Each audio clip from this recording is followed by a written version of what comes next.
Hello दोस्तों, education magnet channel में आप लोगों का स्वागत है। आई होप आप लोग अच्छे होंगे, स्वस्थ होंगे, शानदार होंगे, जानदार होंगे, सही ढंग से अपना तैयारी कर रहे होंगे।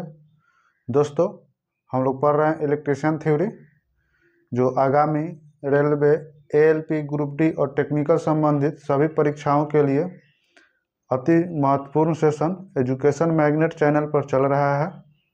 दोस्तों, आप लोगों को बता दें कि इलेक्ट्रिशियन थ्योरी में हम लोग इसके पहले 4 गो चैप्टर पढ़ चुके हैं।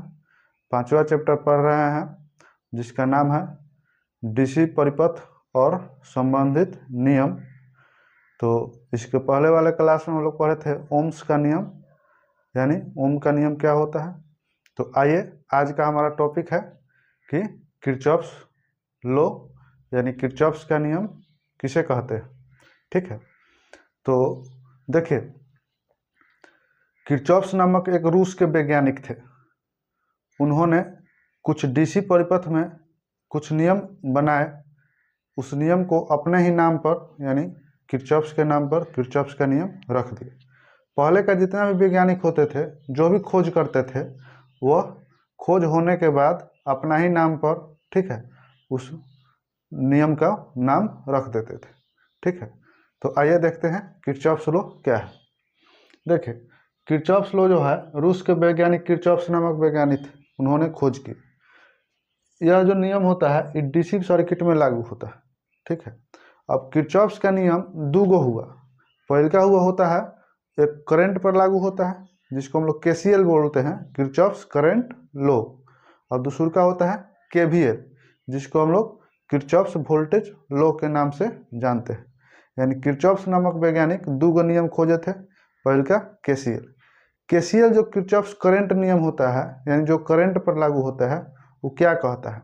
देखिए, केसीएल कहता है कि किसी भी डीसी परिपथ में किसी कंडक्टर के जंक्शन जो पॉइंट होता है, यानी बहुत सारे कंडक्टर आकर एक बिंदु पर ज्वाइंट हो जाते हैं, उसी को हम लोग जंक्शन बोलते हैं। तो कहता है कि डीसी परिपथ में किसी भी कंडक्टर के जंक्शन पॉइंट पे आने वाली जितनी भी धाराएं होती है, ठीक है, आने वाली जितनी भी धाराओं का योग उस कंडक्टर से दूर जाने वाली धाराओं का योग का क्या होता है, बराबर होता है। ठीक है, दूसरे शब्दों में कहें तो देखिए, दूसरे शब्दों में कहते हैं कि किसी बंद डीसी सर्किट में चालक के संगम या नोड पर विद्युत धाराओं का बीजगणितीय योग जो होता है, शून्य होता है। ठीक है, अब देखिए, अर्थात सिग्मा आई बराबर 0। ठीक है, अब देखिए, यहाँ कह रहा है कि किसी संगम की ओर आने वाली धाराएं, मान लीजिए कि I1 है और I2 है, और संगम से दूर जाने वाली धाराएं I3 है, I4 है और I5 है। तो देखिए, इसको जब सिद्ध कीजिएगा तो I1 आया और I2 भी कंडक्टर के संगम पर आया, और यहाँ से I3, I4 और I5 चला गया, यानी जितना आया उतना चला गया। आइए देखते हैं इसको सर्किट से कैसे समझ में। देखिए, ये जंक्शन पॉइंट है। अब जंक्शन पॉइंट हम समझेंगे किसे कहते हैं, यानी जितने भी कंडक्टर एक पॉइंट पर, बहुत सारे कंडक्टर आकर एक पॉइंट पर जुट जाते हैं, ठीक है, उसी को हम लोग क्या कहते हैं, जंक्शन बोलते हैं। ठीक है, जैसे जंक्शन होता है रेल का, यानी बहुत सारे ट्रेन का होता है, आता है और वहाँ पर रुकता है, फिर वहीं से खुलकर अलग अलग शहरों में, अलग अलग राज्य में जाता है। उसी तरह कंडक्टर जो होता है, यानी एक पॉइंट होता है, उसी पॉइंट पर बहुत सारे आगे कंडक्टर जुटते हैं, और फिर यहीं से कंडक्टर एक इधर चला जाता है, एक इधर चला जाता है, एक इधर चला जाता है। उसी को जंक्शन पॉइंट बोलते हैं या नोड बोलते हैं। ठीक है, या लूप भी बोलते हैं। तो देखिए, ये I1 जो करंट है, ये जंक्शन की ओर आ रहा है। ये एरो जो दिखा रहा है करंट के डायरेक्शन की, करंट जंक्शन की ओर आ रहा है। और I2 जो भी है, ये भी देखिए जंक्शन की ओर आ रहा है। और I3 जो है, देखिए जंक्शन से दूर चला जा रहा है, यानी ये एरो इधर दिखा रहा है, यानी जंक्शन से दूर करंट जा रहा है। और करंट 4 भी है जो जंक्शन से दूर जा रहा है, और करंट 5 भी है जो जंक्शन से दूर जा रहा है। तो कहने का मतलब है कि I1 आया, अब प्लस I2 भी आया, अब बराबर I3 जो हुआ वो करंट चला गया, और I4 जो है ये भी करंट चला गया, और I5 भी है, ये भी करंट चला गया। यानी जितना करंट जंक्शन पर आया उतना ही करंट क्या हुआ, जंक्शन से दूर चला गया। कहने का मतलब है दोस्तों कि हमारे पॉकेट में दो जगह से, एक जगह से 20 रुपया आया और एक जगह से 30 रुपया आया, ठीक है। तो यानी हमारे पॉकेट में कितना आया, 50 रुपया आया।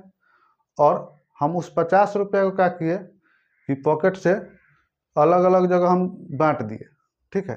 जैसे किसी को हम लोग 15 रुपये दे दिया, फिर एक और व्यक्ति है उसको भी हमने 15 रुपये दे दिया, फिर दूसरा व्यक्ति है उसको 10 रुपये दे दिया, फिर तीसरा चौथा व्यक्ति है उसको भी हम लोग 10 रुपये दे दिया।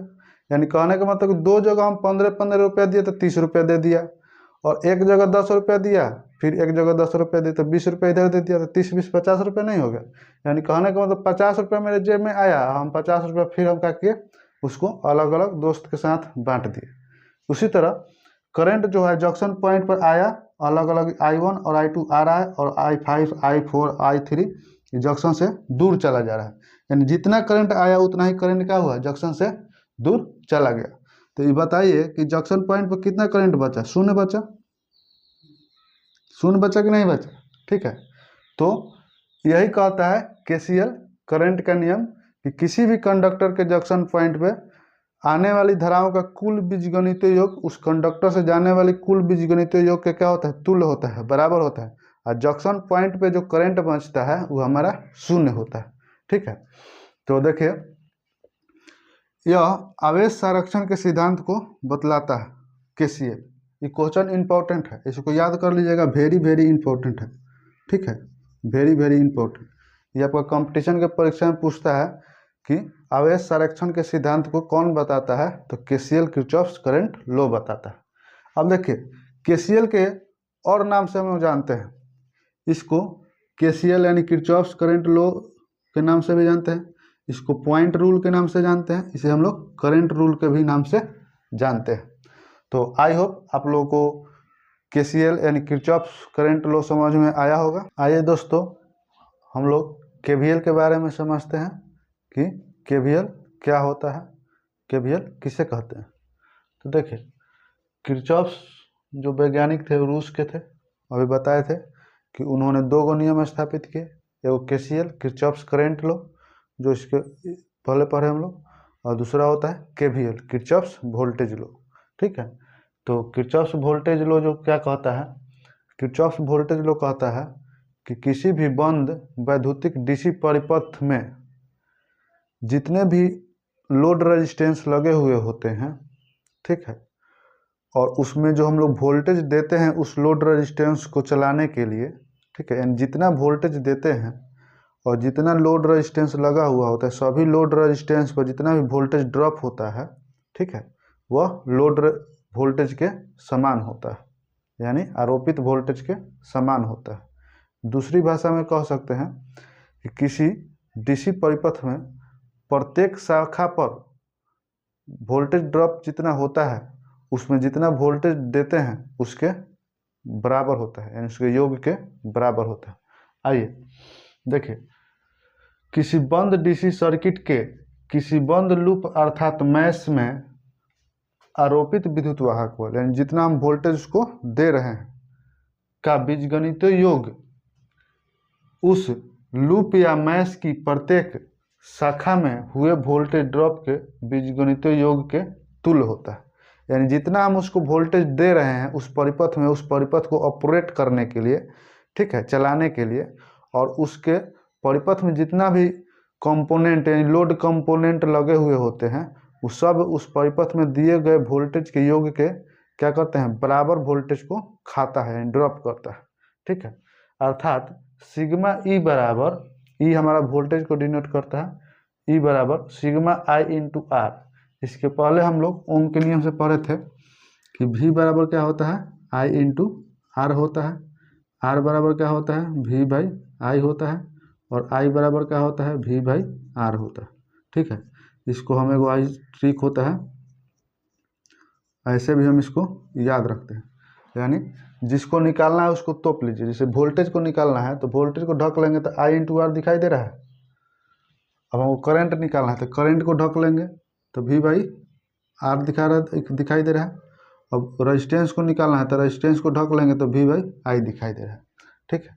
तो वही हमारा है सिग्मा ई बराबर सिग्मा आई इंटू आर, यानी आई इंटू आर वोल्टेज को डिनोट करता है। अब ई को हम ना लिखकर भी लिख सकते हैं, सिग्मा V बराबर सिग्मा आई इंटू आर, ठीक है। अब देखिए हमारा ये जो V1 है और V4 है, ये क्या है, ये वोल्टेज है।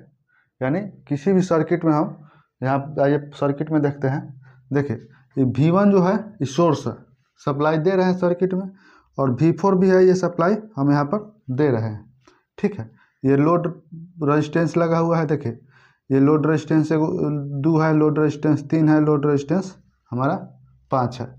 तो लोड रेजिस्टेंस है तो ये कुछ वोल्टेज को ड्रॉप करेगा, तो इसको हम लोग लिखे हैं V2, यानी ये जो वोल्टेज को ड्रॉप करेगा V2 है। ये हमारा जो वोल्टेज को ड्रॉप, ये रेजिस्टेंस जो वोल्टेज को ड्रॉप करेगा ये हमारा V3 है, और ये रेजिस्टेंस जो वोल्टेज को ड्रॉप करेगा ये हमारा V5 है, ठीक है। और V1 और V2 जो है सोर्स है, इसमें सप्लाई को वोल्टेज को दे रहा है। तो देखिए कहने का मतलब है कि इस सर्किट में वोल्टेज कौन कौन सोर्स दे रहा है, यानी V1 और V4 दे रहा है। तो देखिए V1 और V4 दे रहा है।